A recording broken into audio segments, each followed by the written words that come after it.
ఇవాళ చంద్రబాబు నాయుడు ఎక్కడికి పోయినా కానీ ఈ మధ్యకాలంలో గమనిస్తండి మీరు కూడా, ఆయన చేసేది రెండే రెండు. ఇప్పుడు పెన్షన్లు అప్పుడు గ్రామానికి ఏదో గ్రామానికి పోతాడు ఖచ్చితంగా 1వ తారీఖున. రెండోది ఎక్కడన్నా నిలబడు రెవెన్యూ రికార్డులు ప్రక్షాళన చేస్తా అని పాస్బుక్లు డిస్ట్రిబ్యూషన్లో ఎక్కడన్నా కనపడుతుంటాడు. ఇది తప్ప ఇంకా ఏది చేయడు. నేను అడుగుతా ఉన్నా, అయ్యా చంద్రబాబు నాయుడు, ఇవాళ చంద్రబాబు నాయుడు ఎక్కడికి వెళ్ళినా రెవెన్యూ రికార్డులు ప్రక్షాళన చేస్తా, ఎక్కడికక్కడ సర్వే చేయిస్తా, ఎక్కడ లేని టెక్నాలజీ వాడుతున్నా, క్యూఆర్ కోడ్ పట్టాదారు పాస్ పుస్తకాలు ఇస్తున్నా, ప్రతి ల్యాండ్ పార్సిల్కు జియో కోఆర్డినేట్స్తో హద్దులు చూపిస్తున్నా అని చంద్రబాబు నాయుడు క్రెడిట్ చోరీ చేసే కార్యక్రమం చేస్తూ ఉన్నాడు. అసలు ఇవన్నీ ఎవరి హయాంలో వచ్చాయి?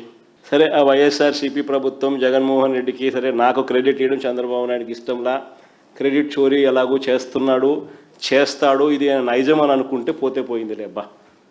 కనీసం ఆ ఉద్యోగస్తులన్నా, ఆ సచివాలయాలలో ఆ 15,000 మంది సర్వేయర్లు లేకపోతే, ఆ సచివాలయాలలో ఆ డిజిటల్ అసిస్టెంట్లు లేకపోతే, ఆ సచివాలయాలలో ఈ విలేజ్ రెవెన్యూ అసిస్టెంట్లు లేకపోతే అది ఎట్లా చేస్తారండి?